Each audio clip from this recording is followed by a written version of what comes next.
فجئنا إلى صاحب الصنم، فهذا الصنم الذي يعبدونه، فيقدمون الصنم إلى أبو بلال كي يكسر هذا الصنم بعد إذنه، ليس كهرا ولكن رضا عنهم بعدما عرفوا توحيد لا إله إلا الله محمد رسول الله. إن الباطل كان زهوقا. هذه الأصنام اللي يعبدوها مئات السنين، أب عن جد هذه الأوثان والأصنام الحمد لله الحمد لله انتهت عبادة الأصنام من اليوم. بسم الله الرحمن الرحيم. بسم الله الرحمن الرحيم. يا الله يا ربي انتهت أيام الوثن، جاء الحق وزهق الباطل، إن الباطل كان زهوقا. الله أكبر الله أكبر. فبهذا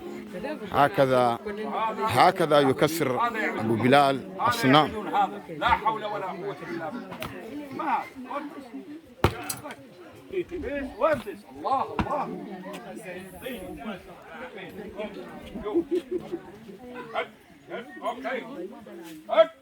الله الله أكبر الله أكبر الله أكبر الله أكبر الله أكبر.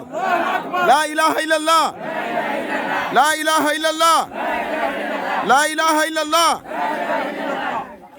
الحمد لله. سجل فيديو ثاني قبله.